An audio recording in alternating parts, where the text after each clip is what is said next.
This hearing will come to order. And today we're privileged to hear from three scholars on the topic of women's education and how a failure to appreciate its importance can result in missed opportunities for development and missed opportunities in terms of countering radicalism. I remember my experience with a small school. For a while, my wife and I served on the board of this school in Afghanistan, and we had been asked all through those troubled years, and this was before 9/11, to assist with this school for orphans. It was in Kabul, and after the government changed, after 9/11, I had an opportunity to go visit this school, and I will remember the feeling I had. They were in a building that, obviously needed a lot of work, but the students, you could hear them citing, going through their lesson plan, and one of the classes was in English. The boys were on one side of the room and the girls were on the other, and the headmaster there asked me if I would like to ask any questions, and I remember asking specifically what these young people wanted to do when they grew up. A boy stood up and said he wanted to become an engineer, but a girl stood up and said, I want to become a physician. And I said, really? Tell me, what you would like to do. She said, I want to go to Kabul University. I want to become a doctor to help my people. It was a reminder to look at those orphan children and see them being prepared, but realizing how ill-prepared most of the population was going through those turbulent times of war. Well, following today's hearing, we're going to do a markup, but we want to hear from our witnesses first. The markup is going to be on 3583, the Malala Yousafzai Scholarship Act. And what this important legislation will do is to require USAID to award at least half of its scholarships in Pakistan to women. And of course, Malala, a Pakistani, is the 2014 Nobel Peace Prize nominee who has been recognized for her courageous efforts to advance access to education for women and girls in that part of the world. I also want to recognize the Pakistani American community, which has worked so hard from here in the United States to promote the education of safety and women and girls by establishing supporting schools. They also do a lot to support the medical schools in Pakistan, to support the orphanages and other medical centers and key institutions in Pakistan. Despite a general expansion of educational opportunities around the world in the last 30 years, women in most developing countries on average still receive far less schooling than men, as we'll hear from our witnesses today.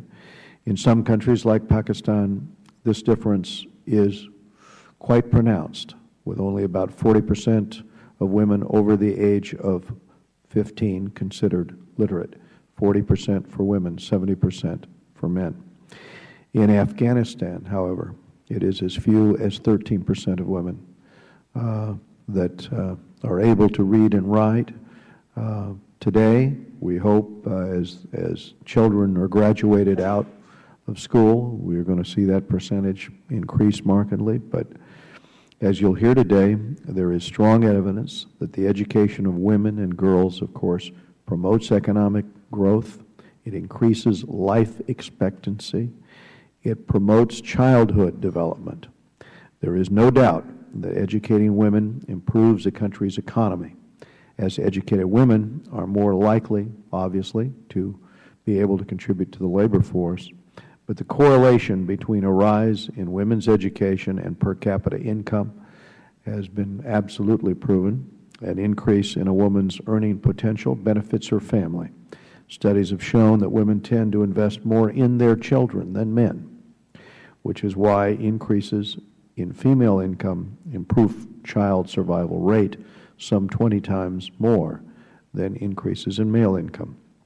Women who can read also stand to benefit from the pamphlets distributed in public awareness campaigns and have been shown to better understand radio broadcasts designed to keep them informed. Pakistan is an area of our concern here. Unfortunately, it's an area of our concern because of extremist groups that are indoctrinating youth by the thousands.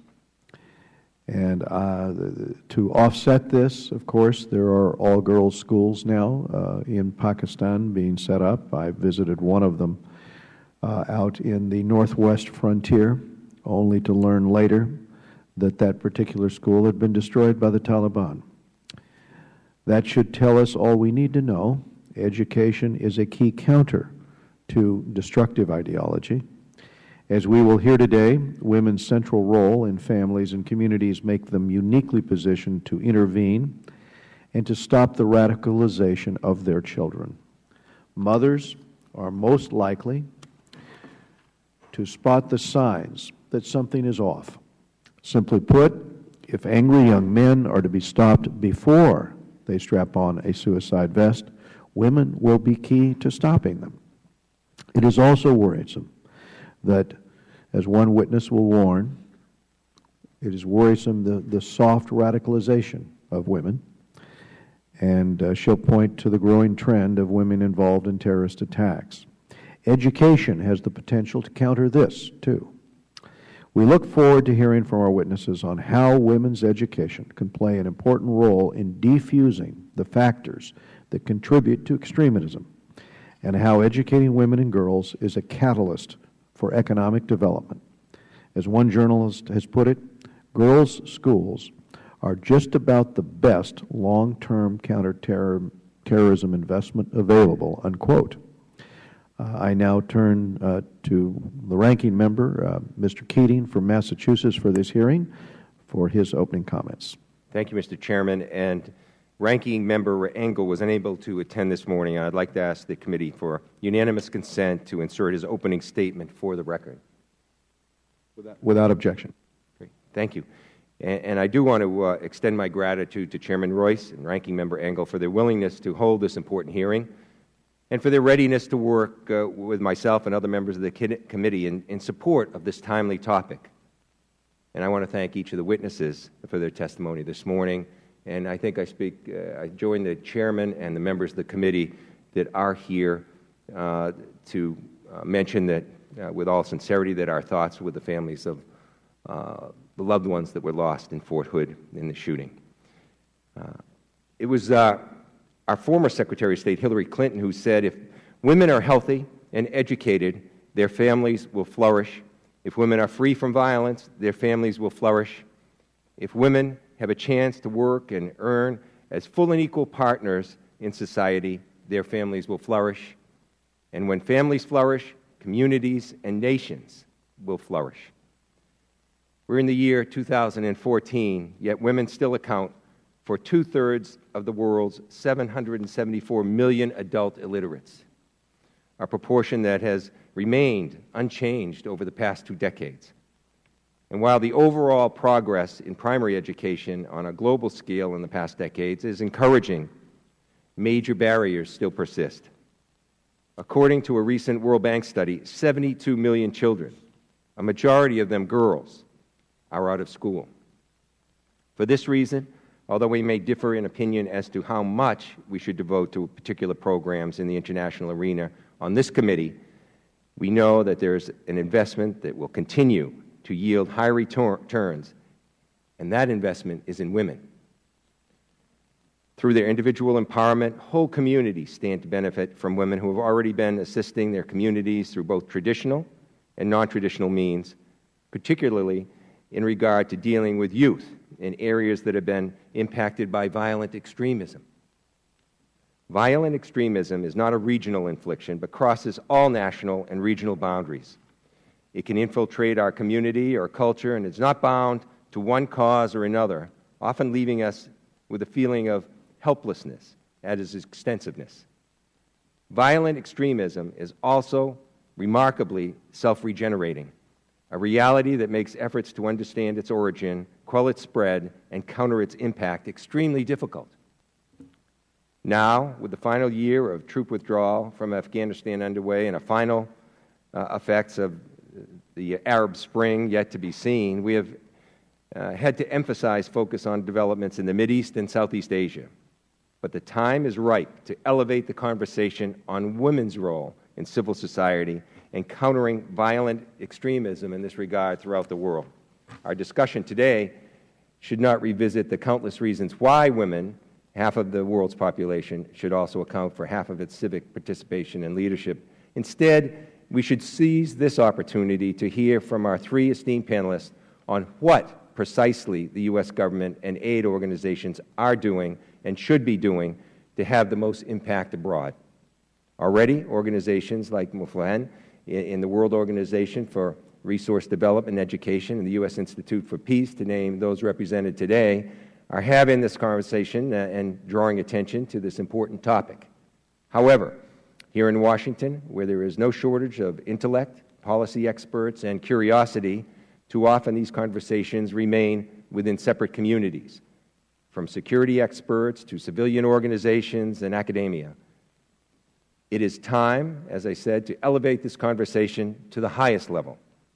In the short term, yes, it's critical to build up security forces so they're self-sufficient and can directly respond to counter-violent extremism with targeted enthusiasm.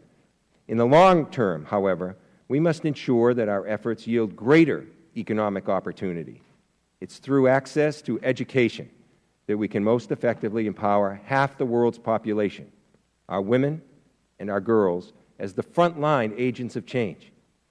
Today, we'll hear directly from active members of the peace-building community and learn about their efforts to prevent extremist violence and make women, even those in the most marginalized positions, a part of the global solution. I look forward to their insightful testimony, and I encourage my colleagues to utilize this opportunity to expand our understanding of how we in Congress can better ensure effectiveness in existing programs and resources. And I yield back my time, Mr. Chairman. Thank you, Mr. Keating. Mr. Keating was instrumental in helping organize this committee and bring it together for this hearing this morning on this issue. So I wanted to thank him in particular for his leadership on this important issue. We'll now go to our distinguished panel of witnesses. For over 2 decades, Dr. Hediye Miramati has briefed numerous policy members and led several innovative programs to explore counter-extremism initiatives in both Afghanistan and Pakistan. She also established the International Cultural Center to engage families in community building initiatives. Mrs. Humaira Khan is the Executive Director of Muflihun, a think tank specializing in preventing radicalization and countering violent extremism. Previously, she designed and integrated methodologies for threat anticipation and risk assessment. Dr. Kathleen Key-Nast is Director of the Gender and Peace Building Center at the U.S. Institute for Peace. Dr. Key-Nast has worked 15 years in the international development field, where her research has included studies on community-driven development and post-conflict reconstruction. Without objection, the witnesses' full prepared statements will be considered part of the record, and members will be given 5 calendar days to submit any questions or statements or extraneous materials for the record. And we'll ask Ms. Miramati if she could please summarize her statement. You're on.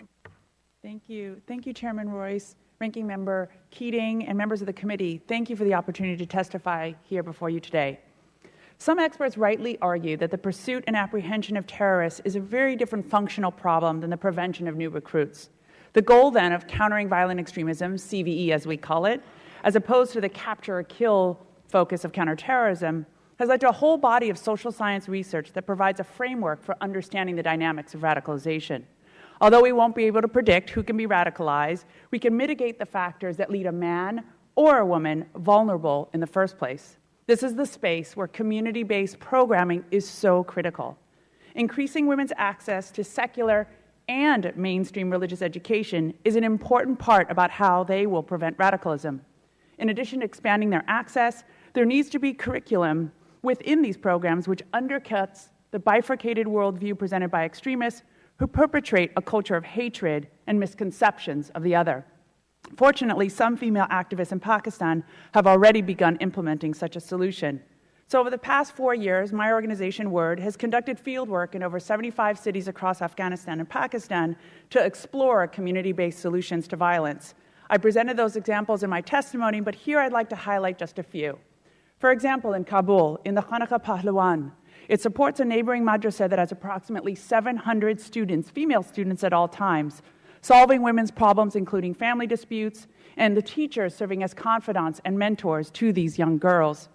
In Kandahar, during a heavy period of violence in 2010, it was thousands of women who congregated to urge the warring Taliban and pro-state factions to lay down their weapons. It was so successful that the UN organized similar rallies across the country. In the tribal frontier of Pakistan, Paiman established the Let's Live in Peace project, where women and youth are taught mediation and conflict transformation skills. To date, over the past 20 years, Ms. Kadim has reached over 35,000 youth and 2,000 women. And finally, Dr. Amina Hoti has recently established the Center for Dialogue and Action at the Foreman Christian College in Lahore, where she is developing Pakistan's first interfaith curriculum to educate university students on the importance of pluralism, social harmony, and respecting the other. And finally, of course, a discussion of women's efforts to increase education and counter extremism would not be complete without a discussion of Malala Yousafzai's fight for girls' education and defeating terrorism. We really hope her legacy will be continued through H.R. 3583. In countries where governments are corrupt, incapable, or unstable, the burden of peace building and countering violent extremism often falls on non-governmental actors. So I will conclude with some very important recommendations from the activists on the ground, which are important principles for any CVE-focused development and education initiatives. 1, greater efforts should be made to include female activists, especially those outside of urban centers, to any peace building, security, counterterrorism, and national reconciliation conferences. They are an essential part of creating local buy-in with their families and communities. 2, the U.S. should prioritize funding for building the capacity of women-led civil society organizations. Whether they work in the field of education, peace building, or nonviolence, they are an important part of the solution. 3, the U.S. government can use its power as a convener and facilitator to host female activists from around the world facing political instability and violent extremism, so they can share their best practices and learn from one another. It is important to take our local successes and give them a global reach. And 4, as we engage in more peace-building initiatives, we have to develop some benchmarks for collaboration. Specifically, we should expect our local partners to share our values in promoting social cohesion and pluralism, respecting religious freedom, and advocating for nonviolent solutions to conflict. While increasing access to quality secular education can create better jobs for women and reduce some of the economic drivers of radicalization, educated women also play a pivotal role in inoculating their children and eventually their communities against radical narratives. By empowering more women in this field, and especially in cross-cultural education, peace building, and preventing radicalization, we create the public space necessary for them to be at the forefront of preventing violence. Thank you for the opportunity to testify here today, and I look forward to your questions.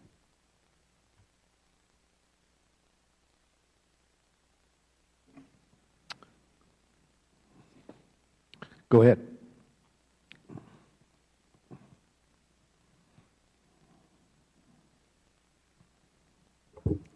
Good morning, Chairman Royce, Ranking Member Keating, and members of the committee. It's an honor to appear before you today to discuss the role of women's education in promoting development and countering radicalization.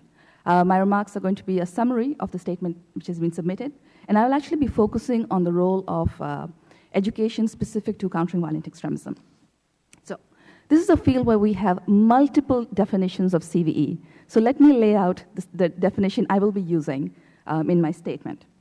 And this is, countering violent extremism is the use of non-coercive means to dissuade individuals or groups from radicalizing towards violence and to mitigate recruitment, support, or engagement in ideologically motivated terrorism by non-state actors in the furtherance of political objectives. Now, the goal of actually the programming which happens around it is around denying terrorist groups new recruits, and this is by providing positive alternatives, countering terrorist narratives, but also building the capacity of governments and civil society. We have to recognize that the CV goals are very specific, and that actually separates them out from both development and public diplomacy. So, and while there is a difference in the objectives, both development programs and public diplomacy initiatives can actually have secondary and tertiary impacts for CVE goals. Now, the most effective way for CVE programming to meet its objectives is a whole of society approach, which means everyone in society, all sectors. And we can categorize the programming based on prevention, intervention, interdiction, and rehabilitation. And one of the things we have to be aware that there is CVE relevant programming, and that helps establish stronger and more resilient communities. And they have a reduced vulnerability towards radicalization to violent extremism. And so many of these programs are actually preventative. And these are the examples, and several educational initiatives are in CVE relevant programming. But at the same time, there's a need for very specific, CVE-specific programming with direct CVE goals. And these will be, some of them will be preventative, but they will also be working in the areas of intervention, interdiction, and rehabilitation. And those CV programs become really important. And programs like raising awareness of terrorism threats, what is radicalization, types of behavioral indicators, counseling for radicalized youth, all fall under CVE-specific programming. Now, what we have to keep front and center is that the impact of women's education is always going to be within the context of their role in society. So, in patriarchal societies that we're talking about, right, there's a lot of, the voice of women, the empowerment is curtailed. So when you educate women and they are empowered, what you're doing is changing the status quo, which means men are immediately also stakeholders in this change. And if you do not have community support for your initiatives, they will not be effective. Now, despite all the societal constraints that exist, women are actually full participants in all types of CVE programming, both CV-specific and CV-relevant, in prevention, intervention, interdiction, rehabilitation, all aspects of it. I would like to emphasize that whereas CVE-relevant educational and vocational programs are essential for healthy societies, they will actually not be sufficient in eliminating extremism without CVE-specific initiatives as well. So, in the interest of time, I'm going to refer you to my written statement on the section on reducing barriers to women's participation. I would like to highlight that educating women on recognizing the signs of radicalization is actually a very good early warning system for communities. Also, the need to help women and families of people who are violent extremists, whether they've been arrested or dead, because what it does is prevents them from sending or supporting more of their family members into violent extremism. We know that social media is an equalizer for places where women have limited voice, because it gives them a way to express their views despite societal constraints. And we know that in countries like Pakistan, where 60% of the women are illiterate, broadcast media has to be used because print media will not reach them. So radio, television, very effective in reaching the target audience. So I'd like to conclude by saying that development of CVE-specific, customized local curriculums have to be used to push back against violent extremism, in addition to the CVE-relevant preventative programs. And this combination of both CVE-specific and CVE-relevant programs has the ability to build community resilience, empower women, and counter extremism in the long run. So in this world where women are often victimized and they are oppressed by extremists, it's actually very heartening to see that they are able to transform themselves through education to be the line of defense against violent extremism. And so really supporting increased enrollment in tertiary education for the women of Pakistan through the Malala Yousafzai Scholarship Act, it's an important step towards improving their role and empowering them to become change makers in the society. So So, Chairman Royce, Ranking Member Keating, and members of the committee, thank you for your attention, and I look forward to answering any questions that you may have. Good morning. I want to thank each of the members of the House Foreign Affairs Committee, and especially Chairman Royce, Ranking Member Keating, for this opportunity to give testimony. My name is Dr. Kathleen Keenest. I direct the Center for Gender and Peacebuilding at the United States Institute of Peace. The U.S. Congress created the Institute 30 years ago with a mandate to prevent, mitigate, and resolve violent conflicts around the world. My statement presented today reflects my own views and does not necessarily represent the views of the Institute of Peace, where it does not take positions on policy and is prohibited from taking positions on legislation. I want to make 3 points related to women and the roles in preventing extremist violence. First, there are excellent policies already in place to support this effort. Second, good work is underway that we can learn from. And third, we can and we must shape better and more effective policies for the future.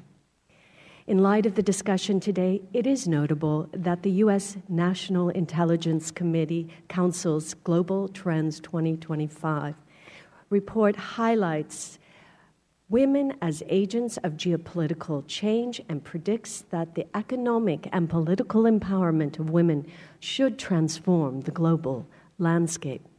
In 2011, President Barack Obama issued an executive order that directed the U.S. government to establish the U.S. National Action Plan on Women, Peace, and Security. It is mobilizing the different government branches to accelerate the integration of women in shaping, making, and implementing security policy and practice. One of the pillars of the plan promotes women's roles in conflict prevention and early warning and response systems, including the roles women play in the prevention of violent extremism. The U.S. Institute of Peace is piloting a project in Nigeria that emphasizes the importance of women's roles in their communities and in their home. USIP has learned that training in critical thinking and problem-solving skills enables women to combat violent extremism at multiple levels in their society. At home, mothers are often the first to observe the early warning signs of radicalization in their families, while the observation of changing or changed behaviors of their children may be intuitive. For many, the awareness and understanding of the process of radicalization is not. Even if mothers recognize radicalization in their children, they often lack skills needed to intervene.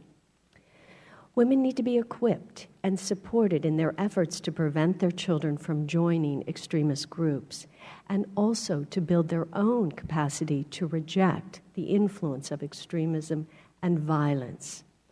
Outside the home, at the community level, women can be voices of tolerance and can provide strong counter messages to extremism. Specifically, in Jos Plateau, Nigerian women religious leaders, both Christian and Muslim, work as mentors in their communities. As a result of this training, they have expanded their roles to both monitor and provide counseling and guidance to vulnerable youth. Although the role of women is vital in countering extremist violence, the important role that fathers also play in being change agents and in supporting their daughters' education should be recognized. In the case of the brave Malala Yousafzai, her education was strongly encouraged by a father who understood that girls should be educated for the good of the child and for her country, even in a very conservative society. It is clear that there is high demand by women for knowledge and skills to prevent violent extremism. What is needed to shape a responsive, effective policies for the future?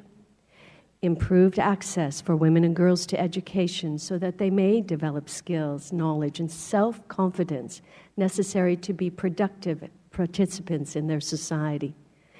develop inclusive policy and practices that focus on the role that women can play in preventing violence and violent extremism, ensure that men are involved in advancing the education for girls and women.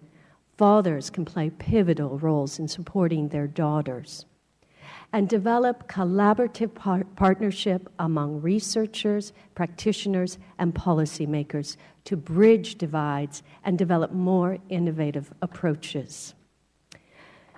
We know that it is in the interest of the United States to continue to support expanded international opportunities of women and girls as an investment in national and international security, and to envision that this long-term preventative strategy in the global effort to end violent extremism.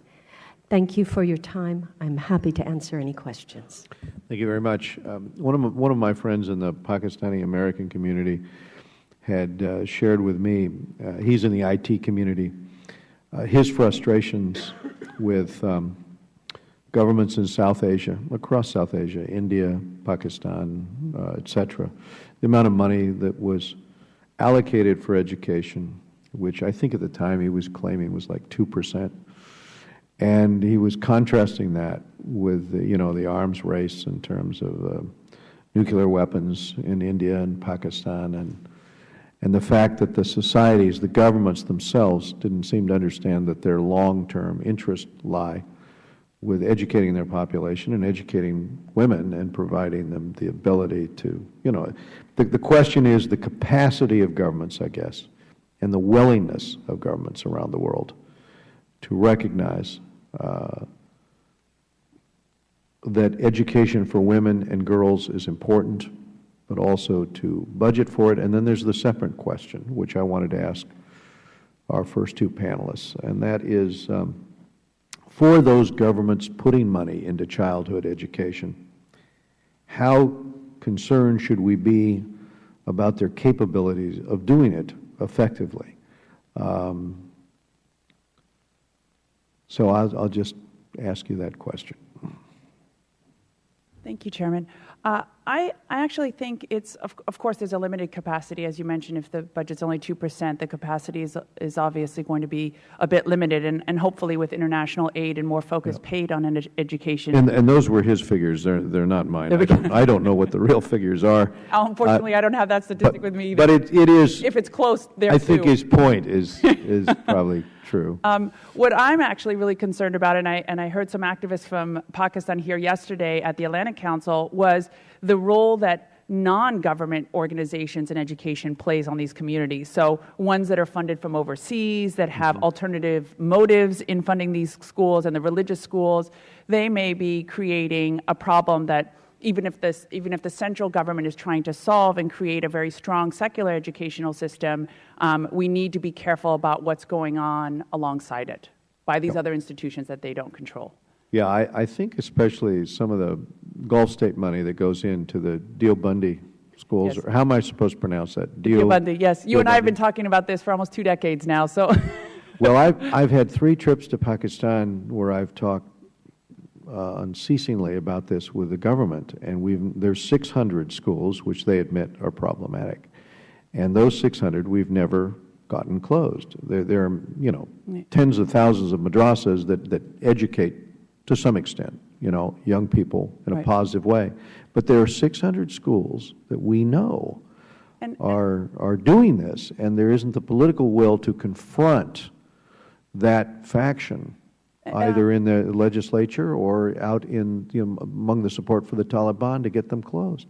And I think the problem, and I've understood this from government officials in many countries, is that it's not just the education that creates the problem. It's the sense that these communities, they provide funding, they provide resources, food, social services to the surrounding community in addition to the kids' education, that it becomes a real difficult social, political problem to close that school. Then all those resources going to that community are cut. But that's the insight of the Gulf State benefactors, those families who are sending that money, because they know that that's the way then to pull people in and the Hamas radicalize them.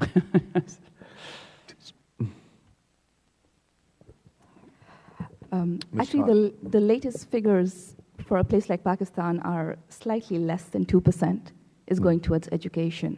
So it's actually quite, it's a very bad situation for it. In terms of where is the most effective money, in studies which have been done, they found that the level of moving from primary to secondary education, if you can actually have secondary education, it actually has a direct impact on the risk of conflict in those areas. And there have been places in Africa where they've seen it actually dropped it by almost half. If you can actually reduce the education inequality between men and women. So the need is huge, and it actually would have a huge impact. Now, are the governments doing it? No. Is there political will?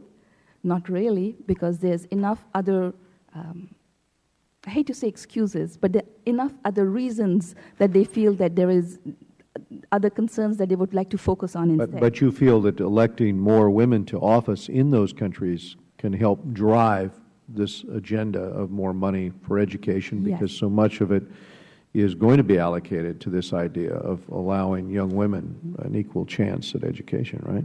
Necessary part of it, and I think the other part is also education reform, the curriculum reform itself across all levels. It doesn't matter whether it's primary, secondary, or tertiary, because there is issues around, obviously, some of the problematic madrasas, but at the base level, there needs to be educational and curriculum reform across the system to reduce the general level of the sense of hate-mongering happens in many places. So anti-Western curriculum, to pick one example, might be a problem that you've seen in some of the textbooks themselves in South Asia? It's things which are, we need curriculums which promote social cohesion rather than actually emphasizing difference and conflict.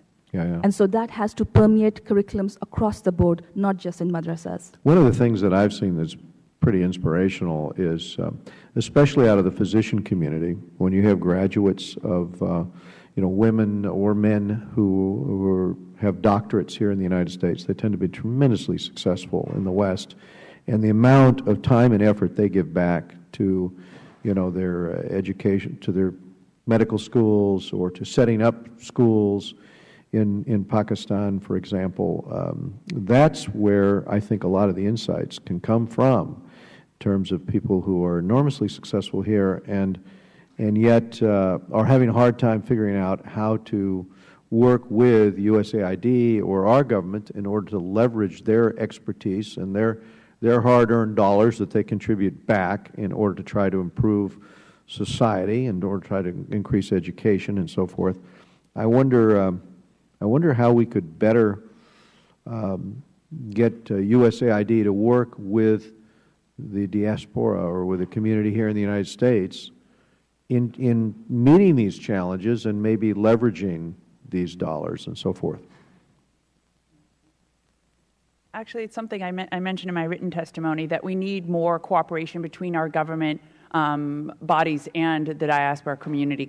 And I know there has been several attempts, and the USAID has a particular office that handled that, but knowing some people that had participated in those conversations, it's often just a very simple discussion. It doesn't get to concrete examples of how to move these initiatives forward. And I know it happened right before this one RFP was coming out, and it ended up a $200 million RFP, and the community responded that there's no way any of us can absorb that kind of an RFP. If you want us to help and you want us to suggest schools, none of us are capable of that level of commitment and that responsibility. So I think the relationship kind of broke apart at that point, but it's important to focus I'm back. trying to set up a dialogue with USAID, and I wondered if you could assist me with that on this subject, where we're going to bring in I'd be happy to. representatives of communities. Thank you very much.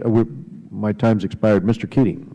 Thank you, Mr. Chair. I want to follow up on the thread that the Chairman had started.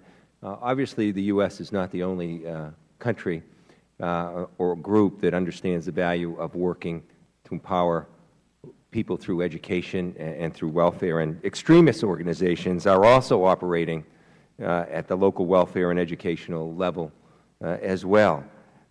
I want to follow up to see what can be done to compete with this, because they're taking a vulnerable population, young people, and indoctrinating them in extremism type of thought. What can we do to deal with that? Because it's not just us wanting to move forward in these countries. We're competing in some instances with extremist groups that are doing the same thing. Anyone could? I'll answer. Based on my work in Central Asia, I was on the ground when the Soviet Union fell apart, and I watched exactly what you're talking about. They're masterful at ground work. The first thing that they did is they taught English skills. They taught really practical skills that people on the ground needed, where the Western countries were primarily focused on trying to institutionalize from the top down. They were working from the bottom up. I think we need to somehow, as we are dealing with societies in deep transition or coming out of conflict, we have to keep both parts of this change in our focal point. It's harder to measure the ground. You need people like social scientists on the ground to be able to track this. But it is incredibly important if you want to make headway and to provide skills, and in some cases it is food, education, clothing, basic needs in transitional situations. I think another, of course, the extremists are recruiting and they're using religion. So the antidote will be religion. So the difficult part comes is that the United States doesn't do religion. So it's a very complicated position to be in, though I really believe that, and this is from many, many activists, if not hundreds in Pakistan, that run mainstream religious institutions and organizations, that they need the skills and the resources to compete. In other words, if there is a mainstream madrasa right down the street in Multan from an extremist Deobandi madrasa, he needs computers to be able to draw students. He needs English language books to be able to compete with them. And these are small amounts of money. But in order to have the capacity to serve students and attract them, he needs to be able to compete with those madrasas. And so it's us being able to invest in religion, and that makes us uncomfortable. Ms. Khan had mentioned the difficulty, disproportionately women are illiterate, and it's so hard to communicate the message. Now, what are the better ways? I know we have, Radio Free Europe, Voice of America. We have social networking. Now, how do you help particularly women who are disproportionately illiterate get that message to them? Okay. So now this is going to be very, very context specific. Because in a place like Pakistan, you have very limited permeation of the internet and social media. So what you're limited to in most cases is actually mobile technology, which means you have your voice broadcast, you have your audio, your radio, your TV. Again, very influential in those societies for sending out messages, and that has been done and is being done. But then you also have anything which can be text-based, which is coming off of phones. And there are certain groups on the ground in Pakistan who are actually using those to put out messages promoting peace and against violence. If I may actually go back to the previous question a little bit as well, is that this is a place where the role of women, if you can actually get them educated or at least be able to start earning an income, it actually changes the dynamics of the family structures, and they are actually empowered to start questioning their family members who might be going down towards extremism.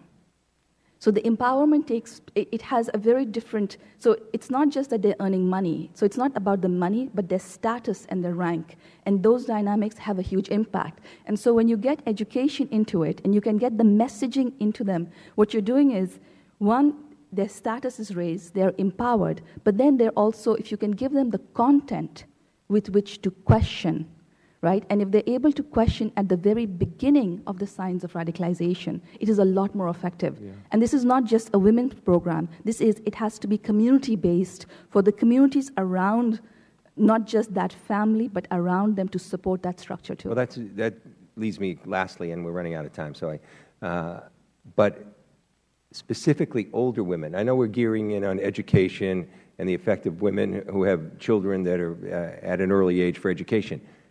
You were touching upon this. How do we get to the older women who are beyond that stage and empower them? because they have a very important role as well. Face to face.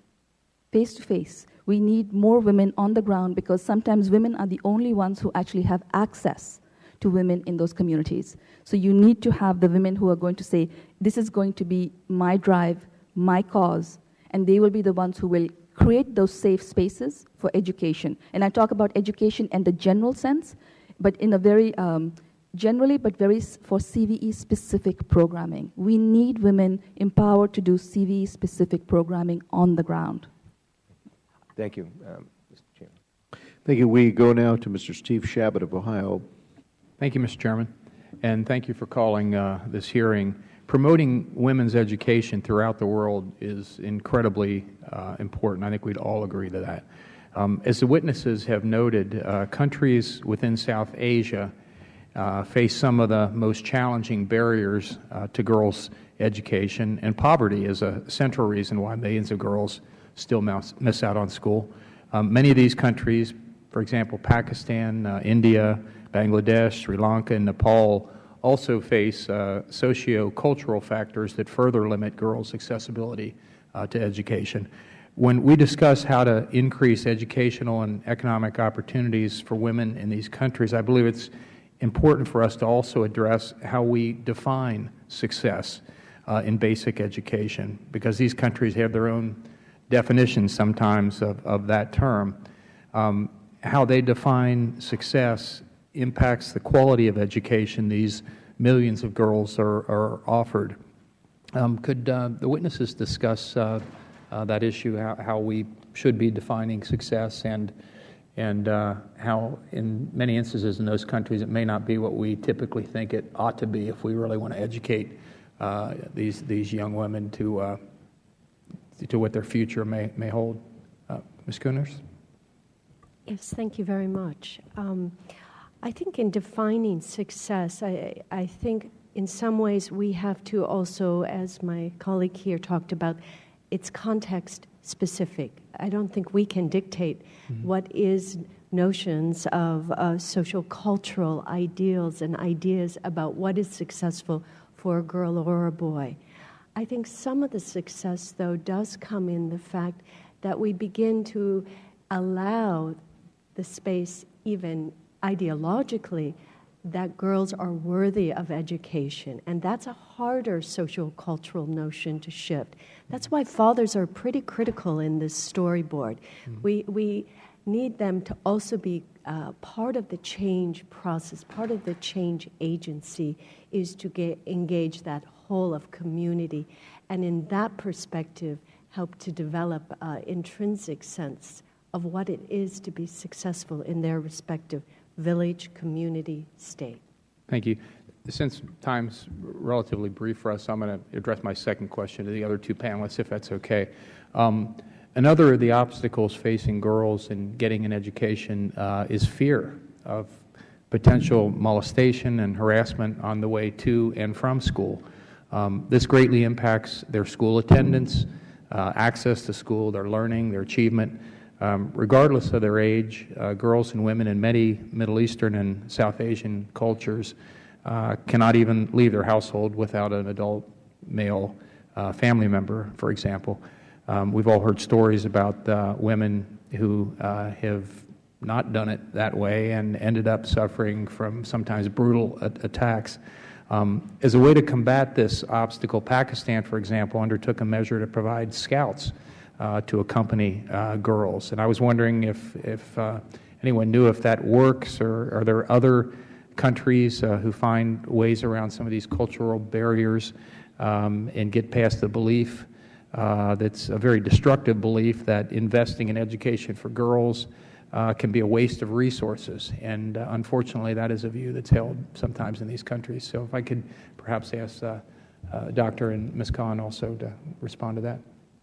I'm not particularly familiar with the success of the Scout program or not, but I know community policing is a valuable tool in our toolbox. Is basically there are some difficult relationships to negotiate between communities and their police. And I know our government and many governments are investing a lot in teaching them community policing models and the importance of them being responsive to their populations. So I think in the cities in which we've done community policing training, there are increased success in the protection of women, especially because they are part of those training modules. So I think expanding and elaborating our community policing models to make sure they protect the rights of women and girls, and especially going to school and getting an education and being able to come to and from work as well, will be an important contribution. Thank you. Ms. Khan? Pakistan has started a scheme which is called the Pink Buses. And the idea is to allow transportation which is specific, it's gender segregated, so women are actually not harassed and they can actually get from point A to point B. Definitely the lack of, the limited access to transportation to education is a factor. And this is again one of those schemes which has had limited success because of resources, but they keep, it's enough of a need that they are trying to reinvest in those programs again and again. There are several other countries which have actually done things like having gender-segregated parts of public transportation to allow, to facilitate access. But in terms of changing minds, right, these are patriarchal societies, and so the people whose opinions have to be impacted are the men, right? And so there's an education aspect which has to be directed towards the men in the society about, no, it is important for the women to be educated, and it should not be a threat to them that the women are actually educated. Mr. Joseph Kennedy of Massachusetts. Thank you, Mr. Chairman, and I want to thank Congressman Keating as well for pulling this very important hearing together. First off, to the witnesses, thank you for being here. Thank you for your testimony. Most importantly, thank you for what you do. It's extraordinarily important work. It's very difficult work, and we are grateful for your commitment to development around the world. I was a former Peace Corps volunteer. You learn pretty quickly, if you want to get anything done, go to the women in the community. So it is a lesson that I learned firsthand. And if you actually turn around, I think you'll notice that given the gender dynamics of the room, I think I counted 6 men in the audience that weren't staff members. So I'm glad to know that that lesson is still alive and well in the halls of Capitol Hill. If I'm kind of understanding your testimony and your answers to the questions a bit, yes, money and financial resources are certainly a constraint. They're always going to be a constraint. But also, you're running up against histories, you're running up against traditions, you're running up against long-standing, not even institutionalized, but just deep-rooted feelings about how things go and how things are done. That is all the more made all the more concrete and all the more or strengthened, I guess, in sections of the world, even in countries where there are access to institutions or institutional players are virtually non-existent, whereas I think one of you pointed out religion is sometimes the only or the strongest institution that is present. And in communities that are in either post-conflict or coming out of conflict, instability, people go with who they know and what they know. And unless you have a long and sustained presence on the ground just to be able to build that trust, it's awfully hard to take on some of these challenges and entrenched, literally deep-held and deep-rooted beliefs that go back generations, if not longer. And so I wanted to get your thoughts. You touched a little bit on that bottom-up versus top-down strategy. What from a policy perspective should we be doing to strengthen that? And if you can, I view this as part of a much larger strategy. You need to keep doing what you're doing. We need to be far more supportive of what you do. But trying to plug away at this in a vacuum, just supporting what you do, I'm not so sure we're going to get you where you need to go unless we're also focusing on the context in which you are operating. So if you could just fill out that picture a little bit, I'd be grateful. So I mentioned briefly the concept of USAID and the size of their grants, and I know I've heard they've been trying to adjust that. I don't know how far they've gotten, but empowering local communities require them to have access to resources. So even if it's not reducing the size, it's just making our larger organizations partner with more organizations, basically providing smaller grants to local partners. So being able to resource these community efforts, and as I also mentioned, using our power as a facilitator to convene some of these people that are doing great work around the world to talk about their best practices and be able to give those projects a global reach. For example, Dr. Edith Schleffer does the Mothers Schools. So she takes cities, and goes across cities from across India and Yemen and Nigeria, and creating a network whereby women can learn to intervene in cases where their children have been radicalized. So that experience of a mother of Pakistan is absolutely relevant to the experience of a mother in Nigeria. So using our power as a convener, as a facilitator, is very important as well. And then also just being able to give a floor and an audience to people that are doing community work, so those lessons learned can be applied in other countries. Ms. Khan? So I agree with everything Hadiya said, without a doubt. I think one other thing which is important in terms of for programming itself is that we have to think about it in terms of long-term perspective. You're trying to change people, the way people think, some of the cultural norms perhaps, but more so the values, right? You're trying to instill a sense of what is right and wrong, more on peace, less on conflict. This takes time. So when you end up in a situation where programs are funded in these annual, there's annual funding, and the question is the program itself needs to run for several years. Sometimes the cycle of funding and the cycles for evaluation, the MOEs and MOPs, can actually hinder the implementation of the programming itself. So just like in infrastructure development projects, they span years. We have to think about women's education, especially in this realm, in the same way. This is not a short-term thing. This is a long-term commitment which requires everyone to play a part. Thank you. Doctor, if you can, briefly. Very briefly, I wanted to say in terms of the policy shaping storyboard, one of the things we want is definitely best practices, but we need lessons learned. And we did an assessment on women's programming in Iraq and Afghanistan, and we found 3 things that need to be thought about. We need to step outside the urban area and not only deal with elite women, but really rural or agriculturally based communities. We need to engage religious leaders in these change processes. And finally, we actually, and this came through all of these assessments we did, we have to engage men in the training as well. We're not going to change a whole of society by only focusing on women as perhaps the victims or the problems here. We need to change minds and hearts as a community. Thank you, Doctor. Thank you, Mr. Chairman, for the extra time. Mr. George Holding of North Carolina. Thank you, Mr. Chairman. Having the school programs for girls and women in Afghanistan and Pakistan is one side of the coin, but making sure that the security situation in those countries is in such a state to allow them to achieve their mission. My colleague, Mr. Shabbat, mentioned some parts of the security situation, but with the drawdown of forces in Afghanistan and the region overall, our withdrawal, I'm concerned about the security situation. The Chairman mentioned the threat of groups such as the Taliban to these schools, suicide bombers, you name it, trying to eradicate these schools by violence, any means necessary. Do you think the security situation will be such to allow the schools to carry out their mission? And I'll let whoever wants to address that first go ahead.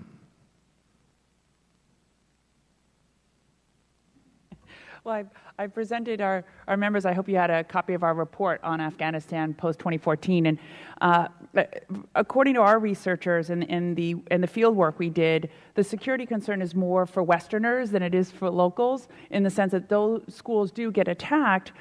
Life goes on in Afghanistan. And so it's very important for us, as our military budget in Afghanistan decreases, that we increase our civil society budget, empowering civil society leaders and communities to do their grassroots programming and continue education and programs for women that they do well and have done for years since we've been investing there. So I think we have to understand a certain risk will be inherent in these activities, but life for the most part, will go on for Afghanis, and we have to continue that investment for our national security interests, is that we don't want to just hand the country back over to the Taliban. But, the security concern itself, I mean, just yesterday, a suicide bomber took out 6 Afghan police officers at a police station. So you think about a police station as a target, it should probably be a pretty hard target, you would think. A school might be a soft target. So, there's very real security concerns there.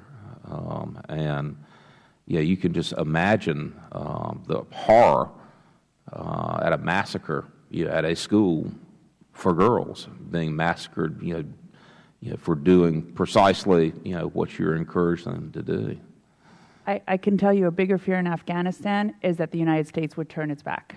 So more than they fear the roadside bomb, they fear that we will no longer be interested in them. So I think it's really important for us to stay focused on these civil society initiatives. So, I mean, a drawdown of our forces, military forces in Afghanistan, what message is that sending to the people that you're talking about?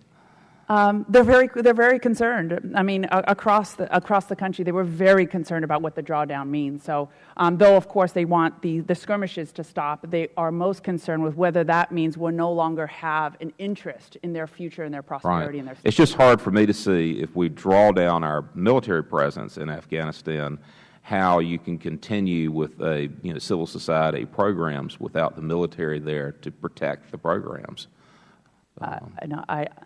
I'm sorry, but I beg to differ. A lot of these communities are doing really, really well without our military intervention and being able to continue these programs, especially outside of Kabul. So I have very strong sense that they would be able to continue, assuming that they have the resources to continue. Good. Glad to hear it. Mr. Chairman, I yield back. Thank you, Mr. Holding. We go to Dr. Ami Bera of California. Thank you, Mr. Chairman, and thank you to the witnesses. Everything you say is buried in my own story. My mom immigrated from India in the 1950s, went to school in the 40s as a female. It was unheard of from her village, but only was allowed to do so because she had a father that thought it was important. So I think it's incredibly important. And then had a father that supported her immigrating to the United States to continue her education along with my father. I'm the youngest of 3 boys. My mom became a public school teacher. And this is incredibly personal as a father of a daughter as well. When I returned to India in August as a member of Congress, we had a chance to visit an organization in Mumbai called Sneha. It is run by professional women focused on the slums in Mumbai. And they specifically pointed out in our conversation that one of their key strategies is to work with boys. And I think all 3 of you mentioned the importance of getting to men, to boys early, and over time changing the value and the culture of how they view girls and women. Certainly they're working with girls, but I would not underestimate that just focusing on girls will not lead to the long-term change that we'd like to see. And I'd be curious, both in Pakistan and Afghanistan as well, if you want to expand on that. Maybe, Doctor, you could start. Certainly, this has been something that has come out of our research, that women's programming, inclusive of girls, is more successful when men are engaged and are change agents in the process. I would say also societies coming out of a violent conflict are particularly vulnerable to this concept of hyper-masculinities, where they have a gun and it helps establish their status. How do we start unlearning that kind of violence?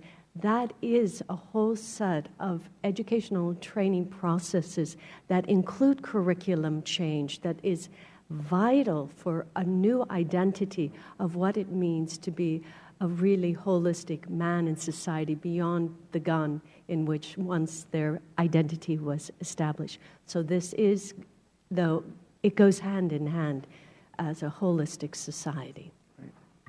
Ms. Khan, would you like to expand on? Again, I agree with Dr. Kurnas entirely. I think because we are trying to change all of society, necessarily the young boys have to be included. But that's actually a place where mothers are very influential, right? Because they are the ones who, for the first formative years, are the ones who are, they are the ones they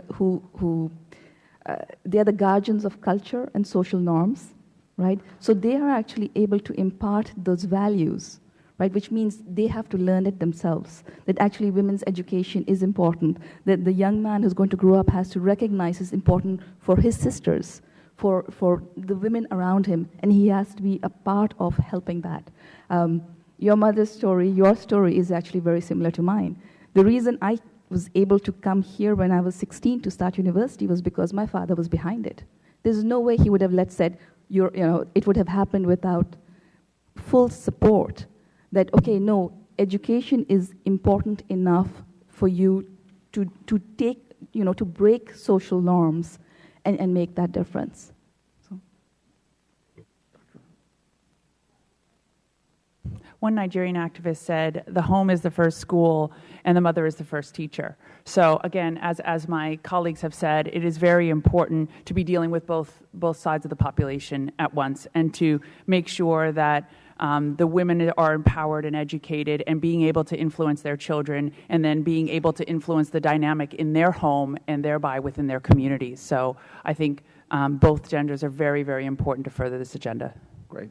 Since I'm short on time, another aspect that we've had a hearing on in our subcommittee is on sex-selective abortion and really moving it out of the realm of reproductive rights but into the realm of really educating populations on the value and worth of girls as well. And that probably is more of a public relations effort. And certainly in India, you're seeing some of it. Or do you have any recommendations on that or thoughts on, again, how you change that value? Well, both in talking about security and then this point that you bring up, in some ways we lack imagination in the way that we can use technology, social platforms for productive means. And I think that we sometimes over-focus on the security side without being imaginative to how to get around these problems. And certainly when it comes to education, we have opportunities through cell phones, through other means, and certainly television and radio. And I think, we don't think enough in that kind of public relations side. Well, great. Thank you, and thanks for helping us imagine. We're going to go now to Randy Weber of Texas. Thank you, Mr. Chairman. Dr. Miramati, is that how you say that? You said that in some of your comments that the extremists use religion, and then if I got it down correctly, you followed that up by saying the anecdote is religion, and then you followed that with the problem is the United States doesn't use religion. Dear God, what are we doing? If the anecdote is religion, what does that look like? You said the United States doesn't use religion. Expound on that. Would you prefer? Expound on that. No, I have no intention of changing the Constitution. England does religion, but the issue. Well, the Constitution doesn't prevent us from using religion. Let me just make sure we get that out there. Go ahead. Well, it's just that the manipulation of ideology is within the context of religion. So the response to that manipulation and deviation is the correct interpretation of the religion. And in order to do that, we need to empower a certain segment of the society, religious leaders, faith leaders, to be able to impart that proper narrative to their communities. They already are doing it. They're just competing against some of these extremist and deviant institutions. So it would be useful if the United States was a little more comfortable in allowing them to do what it is they already do and be able to do programming in that department. But over the years, I've been doing this 20 years, and over the years I've just heard a number of discussions about how that's just something the U.S. is not comfortable in doing. So parts of Europe, I know, do all this kind of programming quite regularly, but that is just not something that we're necessarily comfortable with. I know USIP also has some faith leader engagement and some programs that Dr. Kunas can talk to, but maybe over time we will understand how important ideology is in this threat, and we'll find ways, innovative ways of being able to empower the counter-narrative. Well, that's a fascinating idea. You're saying that there are those who are already countering that religious extremism. Absolutely. How are they doing that? As I mentioned, with the proper interpretation of religion. All right, give us that proper interpretation. So, for example, jihad. Is jihad valid? Is jihad in the country against civilians valid? The mainstream teacher says no, it's not. There is no declaration of jihad by the state authority. These are non-combatants. We can't kill them. There are very valid mainstream interpretations. We've written a lot about these that are out there that they're trying to promulgate, but they don't have the resources compared to the extremist groups. They're outfunded, outmanned. Are these teachers in the educational system, or are these teachers in the mosques and the different religious organizations? A lot of them run religious institutions in these countries, but some of them are university professors and are in other institutions as well, in CSOs, in civil society organizations outside of religion. Is this a growing trend? I'd like to think so. We're a lot better off than we were 20 years ago. There's a lot more people empowered with those counter-narratives and willing to have the courage to speak up, because remember, in these countries, that's dangerous. That's dangerous business. But I believe we are better off than we were 20 years ago towards this threat. Thank you. Mrs. Khan, do you agree with her statement that the anecdote is religion?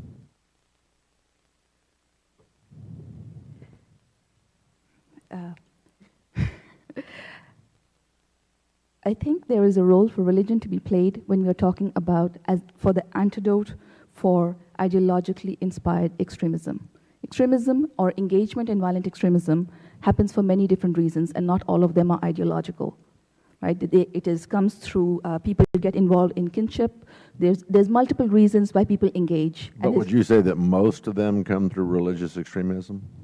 No, actually, I would disagree with that, and that's where it becomes very context-specific, because you have certain areas where, because a family member is involved, therefore he or she is able to pull in other family members and then network into it. And the reason they get initiated into it is not because of ideology, but because of kinship ties. Now, they might get indoctrinated post involvement in the group, but it is it happens afterwards. So because radicalization or the ideological radicalization is not the starting point in all of them, it is again a very contextual thing. Okay, now, thank you. I want to go over here. That's absolutely correct what she said. I didn't mean said. It's not the only factor. No, ideology and theology is not the only factor at all. Dr. Pronounce your last name. Keenest, weigh in on that. What's your thought? On the antidote? Mm-hmm. Well, I would say that I agree with Ms. Khan here that if we're talking about violent extremism, that it is maybe one part of the narrative that we should focus in on. I do think that there are ways that peace-building, peacemaking can be a part of the narrative, and we can train and expose leaders of religious faith to these other narratives about peace building. And this is something that we have worked on at the Institute of Peace for 20 years to bring religious leaders together to understand through a peace building lens versus a religious lens what it means to listen, what it means to cooperate and build peaceful community. Do you teach in that process a respect for the sanctity of life? Do we teach? I am not a trainer in that, but we teach to... I mean, if you're going to have peace, I mean, isn't the ultimate goal not to kill somebody else? That's not very peaceful. Training is really focused on building healthy communities, healthy families, and sustaining peaceful processes of that community. We're going to have to go, I think, to Mr. Cicilline of Rhode Island. Thank you, Mr. Chairman, and thank you very much to our witnesses for your testimony. as you know, in many areas, some of the most extreme organizations or extremist organizations often provide important social services and act as local welfare and education agencies. And I wondered if you, sort of recognizing that presents special challenges in terms of not ensuring a particularly young and vulnerable generation of girls and young women become radicalized. If you've seen good examples of policy around that, what we should do as, in our relationships with these organizations or these countries. Have there been some countries that have done that successfully and provided good educational opportunities and separated it from the kind of radicalization that the underlying organization promotes? And I don't know if I'd start with you, Doctor. It's a very complicated problem. You see now with Egypt, you see in Palestine, in Lebanon, separating the social welfare component of these organizations is very difficult. And quite frankly, I haven't seen models of it being done well.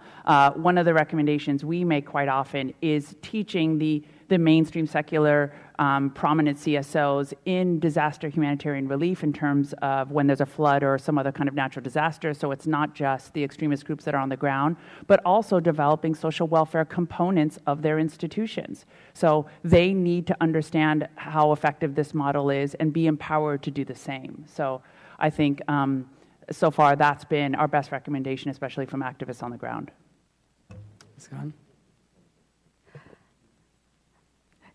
Examples, good examples, well, perhaps not that many. I think one thing I'd like to highlight is that there are certainly NGOs who are working on the ground, who are trying to provide some of the social welfare as instead of the extremist organizations. But in those contexts, you have to recognize that they are going to be entering a space where there is extremists in those communities, which means in certain cases, NGOs are very restricted in what they can or cannot do because of legal constraints. Because if you are engaging with a particular community where some of the people, for example, might be a family member of someone who has engaged in violence, they don't want to have to worry about issues of, it is now you're providing material support for terrorism. So there's actually, it ends up being a very scary space for certain, at least external NGOs to operate. Local NGOs are able to work that better, and I think there's a need to actually work with a lot of the locals who are able to navigate some of that spaces. But in terms of the social welfare, I mean, everyone has that arm, right? Jamaat al-Dawa out of Lashkar-e-Tayyiba, right? They're not, they claim they're not a terrorist organization, but LET is. It's very messy. Yeah. Doctor? I think some of the best examples that I've seen actually aren't about the counter-narrative. They're about skill sets. One group is Peace Through Business that work with Afghan and Rwandan women. Learning a trade, learning a skill, learning how to actually produce something that then you can build into a business is an incredibly empowering process that creates inherent leadership in that community and creates a different imagination for what's possible for both boys and girls, men and women. And I think sometimes we can over-focus on the issue and not think about other spaces that can counter those kind of narratives just by great examples of building skills like business skills for women. And I don't have a lot of time left, but and if you have thoughts about this that you can't provide today, I'd love to hear them at some future time. But it seems to me the other challenge we face is that women and girls are very often seen very active in kind of the grassroots efforts in a lot of countries that we're speaking about, and the question about how we see more women in senior positions of responsibility in government and at the negotiating table and in places where their presence will be noticed among the group that they're in, but also in the larger community, and what strategies we might support to help advance women in those important senior positions would be particularly helpful, I think. Yeah. I think making sure they're on the guest list. So I know when government offices are arranging conferences or participating, include more female activists and speakers. And so eventually when we help elevate their profile and other countries elevate their profile, they become players. And I think that their own governments then also begin to recognize them. And remember, a lot of Muslim countries do have women leaders and women in politics, Pakistan in particular, Bangladesh. So it isn't a stretch to include women. I think it's just the rest of us being conscious of including them in the peace processes, and especially in counterterrorism and security as well. Good suggestion. Thank you. I yield back, Mr. Chairman. Thank you, Mr. Cicilline. We go now to Lois Frankel of Florida. Thank you, Mr. Chair, and thank you for bringing this issue today. Thank you to the panel. It's been very interesting. I wanted to, Malala was here in Washington last year, and she's a very courageous young lady and very inspiring. But I have a number of questions that I'd like to ask you. So, first of all, I think it's quite obvious that more women will be mothers than just leaders. So my first question would be, does any of your research show a correlation between mothers being educated and having extremist children? I wanted to see, there was a comment about the importance of the curriculum being a certain type of curriculum. I think one of you made mention of that. And Pakistan, I think, has 175 million people. So, is that correct? So, more than that. So I wanted to get your sense of the impact of these kind of scholarships we're going to be talking about today, because I think we all agree it's fair. It's only fair that women get at least half. But question I have for you, what you think the impact of the scholarships are, and what would you say would be some of your top initiatives, some other things that we can do in addition to scholarships? Any one of you can start. Okay. So I'm sorry, the question about being educated and having extremist kids, meaning that if they were educated, they would not have extremist kids? Okay. Yeah, right. I presume that's what you meant. Right. But I don't know of any studies about actually how many were able to decrease the radicalization of their children, but there are definitely studies, which I cite to in my written testimony, about the impact that educated women will have on preventing the radicalization of their children. So it is a very, very important, and I stress secular and mainstream religious education. So it's important for them not only to understand, the secular sciences and to be educated, knowledgeable women, but to also understand that when their kid, is moving towards a radicalized interpretation of the faith, they can recognize it and be able to interdict. Might I just stop you 1 second? Are you saying that if the women are steered towards the wrong kind of education, it will not have the effect that we would like? In other words, if it's not mainstream religious, if it's not secular, that it could have a detrimental effect? Well, I mean, as I mentioned in my testimony about the soft radicalization of women, this is a phenomenon that I've described in others, that women that are taught a deviant or austere or very rigid interpretation of the religion, they can pass that on to their children. So they'll be perpetrators and helpers rather than interdictors. So we definitely want to understand the quality and the kind of education that they're getting. That is definitely important. And then the curricula that I mentioned in particular, because Homera had also mentioned curricula, was that we needed to have tolerant peace-building curricula, like the one that Dr. Amina is doing in Lahore, is emphasizing the importance of a cross-cultural education. In fact, former Prime Minister Tony Blair has also talked about this, having respect for societal pluralism, respect for other denominations, religions, and races, that this kind of tolerance is an important part of curricula, secular or religious. Does someone want to comment on the effectiveness of the merit and need-based scholarships? I think anytime you can get more women educated, that's a good thing. It helps society. There's no way, it just helps society. And it actually it has secondary and tertiary impacts also. Just the benefits are numerous, right? There's no question about that. I think one thing which would really help, or in addition to the scholarships, is if part of the scholarship can also require a commitment back into the community. So it's not just that they get educated, they get the education, but some sort of commitment that they will actually serve their communities in particular. And again, that will come back to in terms of what are the areas that the scholarships are available for, right? And what are we trying to actually promote?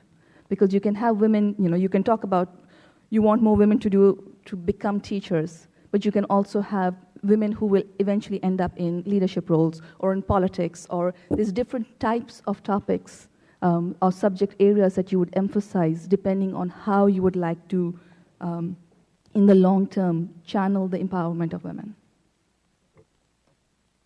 And I'd like to pick up on that idea of what I would call paying it forward in terms of these scholarships, that the recipients of the scholarship are also committed to giving back in some sort of way to their community and providing mentorship to others so that you really spread the access of the knowledge of that particular person among many. Those, I have actually seen it working in action, again, through this piece, through business, and it's a profound way of getting these kind of resources stretched over many people, but also over time. You want this to last a while.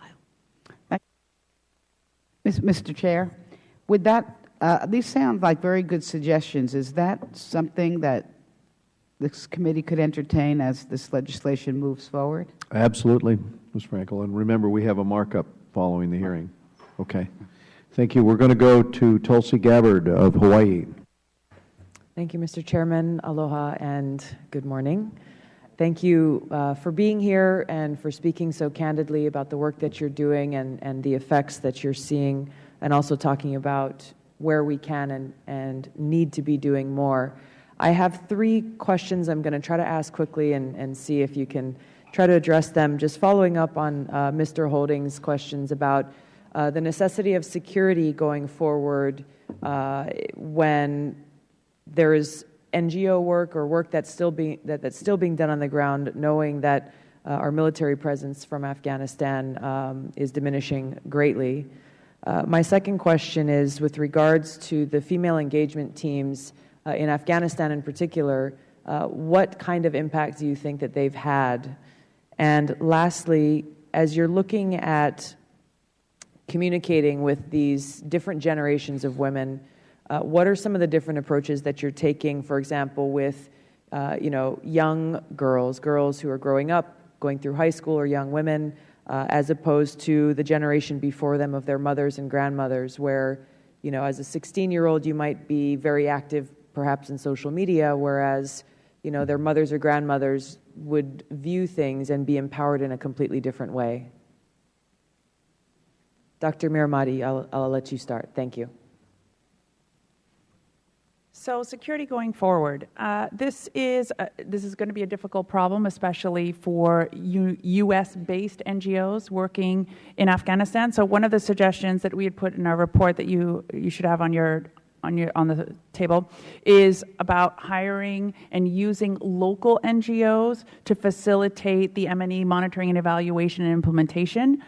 Because as I mentioned, for Afghans, this is business as usual. Life will go on, and they really need our continued attention and focus on building that infrastructure, continuing in the capacity building of civil society, and they really would like to see those initiatives continue.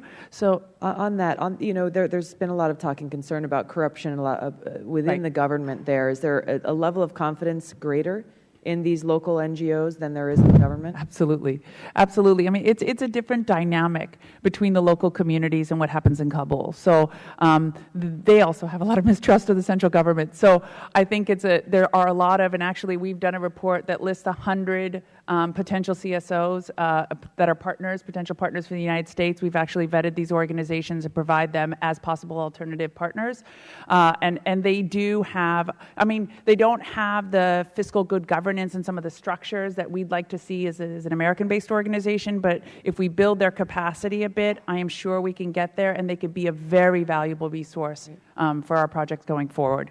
And then one other thing I would comment on is the difference between the youth and the older generations. Of course, the older generations are worried about their kids and their grandkids. So it's always effective to reach out to them in terms of being that first line of defense for their children. But with young people, I find they're very focused on empowerment and leadership. So they want to learn from us how to be better leaders and how to learn to be leaders in their communities and in their societies, whether it's political or at the community level. So I think empowering them in that way is very important. And then internet safety, teaching them responsible uses of the internet, understanding digital citizenship, understanding that what they put out there stays with them forever, and that the comments that they post and what they allow people to post back is relevant too. So those are things that we Thank you, Dr. Kiernost. You have anything to add? I'd like to comment on your question about the female engagement teams in Afghanistan. About a year and a half ago, at the U.S. Institute of Peace, we hosted an off-the-record discussion with members of the various militaries on the vets. And it was very interesting. I think overall, many who were female engagement team members found it a very enriching experience, but were frustrated that oftentimes their work was not integrated in the operations overall. And I do remember one Marine saying that that is key moving forward, that these efforts have to be operationally integrated or else it becomes a silo. It's an interesting study project, but it really has to be seen in that command center. Yeah. Thank you. That's such an important point, just to recognize and to be able to see things in a broader way than just beyond the very focused kind of military tactical look, and see how these relationships are impacted and how it really benefits that common objective at the end of the day. Thank you very much. We go now to Grace Ming of New York.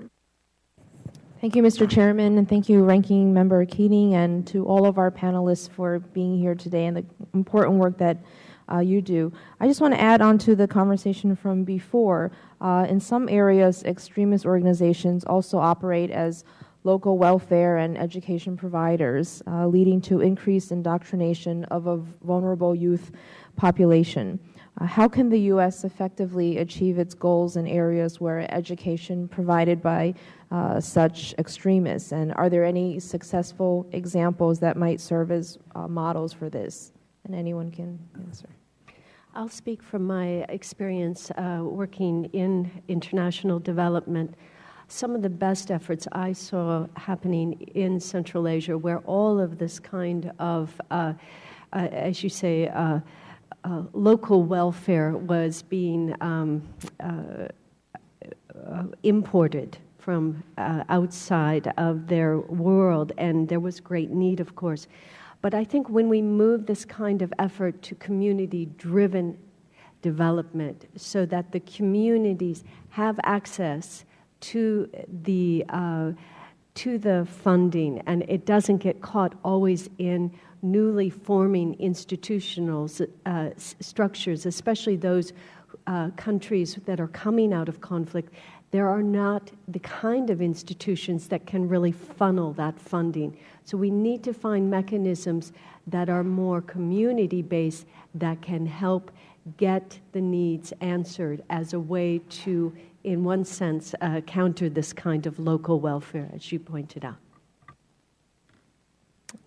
My second question is, regarding efforts to promote women's education and self-empowerment. I've heard of one example where in 2007, the state of Bihar in India began providing bicycles to teenage girls to help them get to school because their trip was either too far or too costly. The number of girls who registered for high school tripled in the first 4 years of the program. And it was so successful that other Indian states started similar programs. An unexpected benefit was that it also raised the status of girls in their families and their villages. All the members of the family could use this bicycle to get groceries, run errands, and make the lives of everyone in those families better. How do we work more closely with some of these local governments and develop initiatives to promote women's access to education with local level governments and knowledge, and at the same time being culturally sensitive?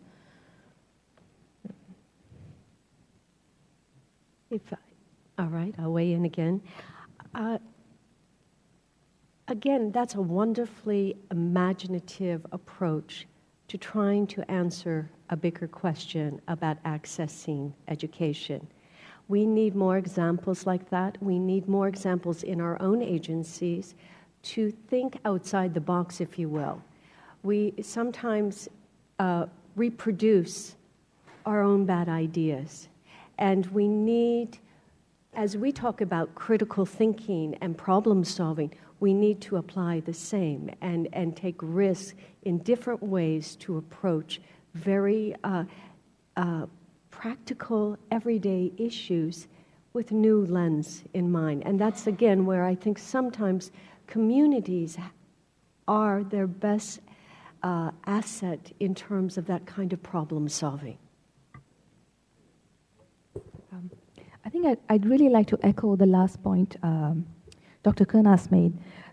If you ask communities how to solve their own problems, they actually will come up with answers.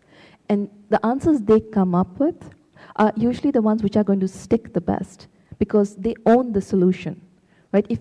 In many cases, if we try to define, here is your problem and here is the solution and you guys should just do it, it actually doesn't stay. And so in these communities, actually using the communities to solve or to come up with solutions is actually very effective. And this is a place where youth are very effective because they want to engage. And if they actually, if they come up with ideas and they start to see them being implemented, it gives them a greater investment back into the improvement of their own societies.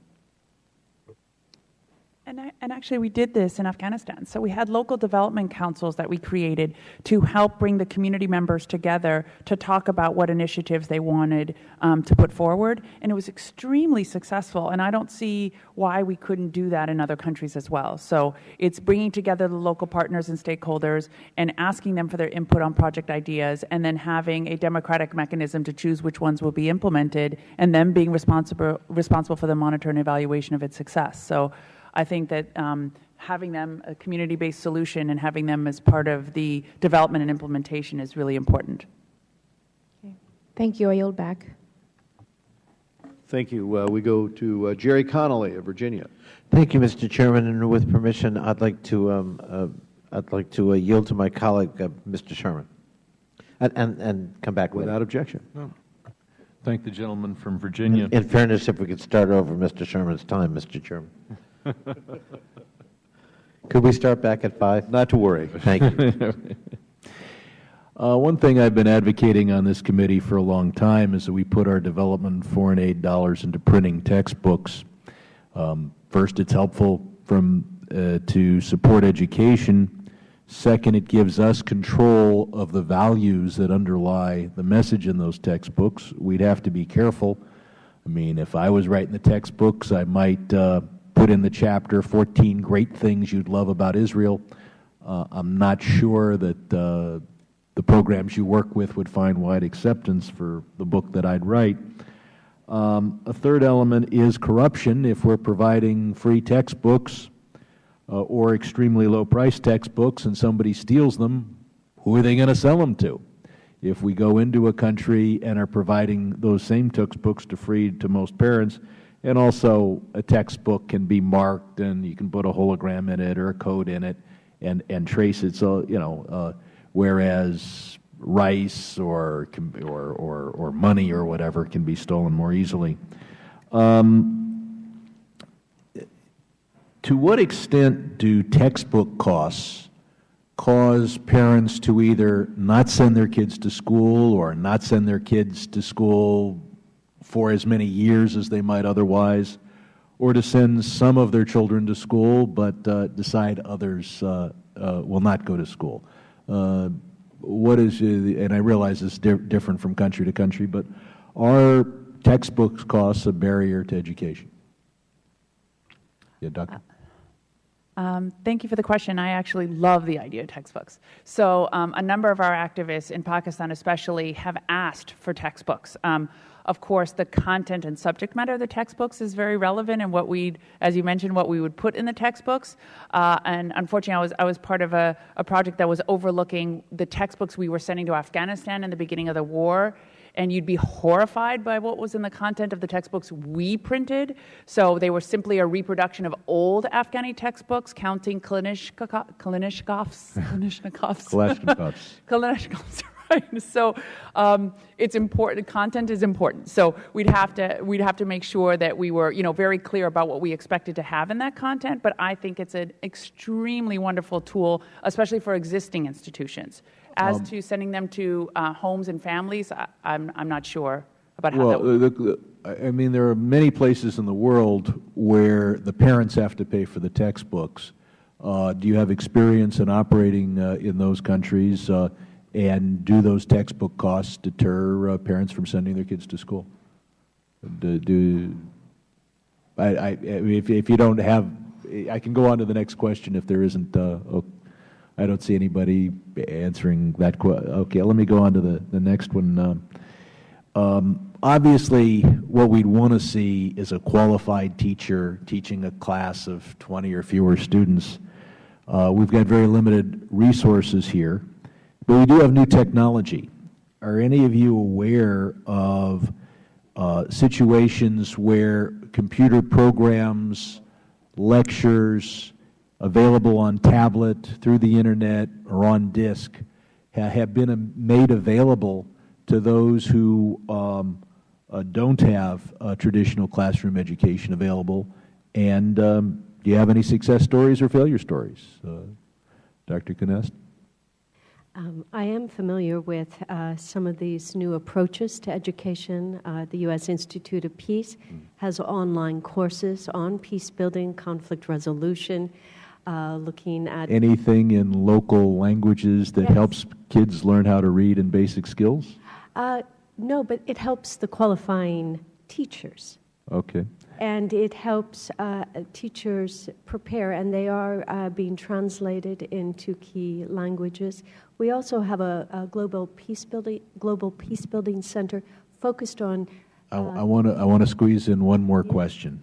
My proposals to raise billions of dollars in tax revenue have insufficient Republican support. We don't have a lot of money. Is there anything we're doing in the development and education area that you say, hey, that's not the best use of funds? Maybe those funds could be steered somewhere else. Can you identify for us any programs that aren't working or are misconceived?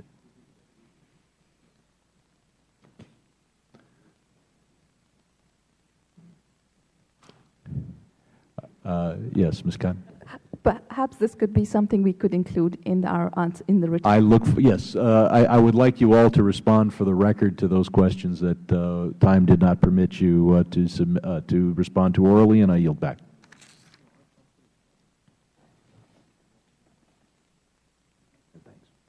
We'll go now to Mr. Jerry Connolly. But first, will the gentleman yield, Mr. Sherman? For one thought of a way to do this without tremendous expense would just be to take expired textbooks here in the United States that are effective texts, ship them back in some of the empty shipping containers that you and I have talked about, going back to South Asia, but use them and have an ongoing program to do this. That is something that could be done at minimal cost. Those textbooks otherwise would have to be destroyed here in the United States, and yet they're very effective, for teaching any number of disciplines. Maybe that is something we could work on as we move forward. And I have a number of schools you can send them to. There we go. We just have to know who to work with. Let's go to Mr. Connolly. Thank you so much, Mr. Chairman. The title of this hearing is Women's Education, Promoting Development, Countering Radicalization. Is there clear correlative evidence, Dr. Miramati, that the education of women helps counter radicalization? There have been a number of studies, which I cite to my written testimony from the OSCE, from Noreen Chaudhry-Fink and the Center for Global Security, also for the Pakistan Center for Peace Studies. There are a number of studies about the importance and the correlation between women being educated and preventing the radicalization of their children. Now, is it a causal link? I can't speak to that. But there are a number of studies that talk about the importance of that. To what extent does the promise of education get dashed on the shoals of other cultural barriers? For example, you could have broad-based education in Saudi Arabia, but you're still not going to drive. There'll still be blatant discrimination in the workplace. Opportunities will be thwarted. You will, your social comportment will be highly regulated. To what extent does, in some ways, education either undermine that system or get terribly thwarted by cultural norms that seem, by Western standards, to hold women back, to deny them opportunity and integration into the broader society? Well, I think one of the important points of the topic of this discussion was about how they could prevent radicalization. So educated women, for sure, can be the first line of defense for their husbands and their children and their families. So it is very important that they understand the warning signs of radicalization and then be empowered with the tools to respond. So in that field in particular, education is vital. It's critical. In terms of the larger sociocultural dynamics, it's important to push some of those limits. I think moving into the 21st century, by empowering women and giving them more space, more public space to express themselves and to be educated, to get jobs, to be involved in politics, we're going to push some of those social cultural barriers, and I think that's a good thing. I probably do too, but to what extent, I'm trying to look at ourselves. And I believe Pakistani women believe that too. Yes, but to what extent, and feel free, other panelists as well, but to what extent is that a culturally bound norm on our part? To what extent but the very thing you just asserted, to what extent is that a Western norm being imposed on other cultures? Yes, Ms. Khan. Education is a human right for all. No, not based on gender, but everyone has the right to education. And yes, there are cultural barriers to it and cultural constraints in certain contexts, but at the same time, it is the right of women to get education. So we must pursue that no matter what. I think it's been mentioned a few times by all of us that there is a role for men in making sure that women are able to get their education. And so when we're coming up against a barrier, right, it's not just for women to fight on the behalf of women. You also need the support of all of community and all of society, which includes the men. Men can actually be some of the loudest voices to make sure that women do have access to education, but all other types of opportunities as well. And that's part two is what I'm particularly, it seems to me, I would agree with you about education, but we also have to add opportunity, because otherwise what I'm focused on is we have a whole educated class who can't go anywhere because these other social, cultural barriers prevent opportunity. If you're going to have education, you've got to have opportunity that goes with it. Otherwise, I think you have a very volatile, unhappy mix. Yes, and I think part of it is also the types of education, because we can talk about standard primary, secondary, tertiary education, but there's also a place for vocational skills and actually skills in terms of things like managing a business. How do you actually start your own business? Right. Actually, skill set which can be used to create opportunities. And so that also has to be part of that education mix, which is very functional skill building. Dr. Kunas, did you wish to comment? I would just say that education is a long-term investment in long-term change in societies, whether it's local or globally, and it is something that is an investment. And so sometimes, as you've pointed out, cultural norms create barriers for opportunities, but it is a long-term effort to change those norms. And I think we see that in the last century, the kinds of norms that have changed as a result of women's education, including in our own country 100 years ago this year, the right to vote. Yes, we don't want to have a whole bunch of PhDs with nothing to do. Thank you so much for being here today. Thank you, Mr. Chairman. Thank you very much, Mr. Connolly. I thank the members. We're adjourning this hearing, but we want to really express our appreciation, Mr. Keating and I, to our three witnesses who traveled some distance to be with us today, and we very much appreciate their testimony. So, hearing is adjourned, and now we're going to call the committee to order for a different purpose. We'll give our witnesses 1 minute to get their paperwork together.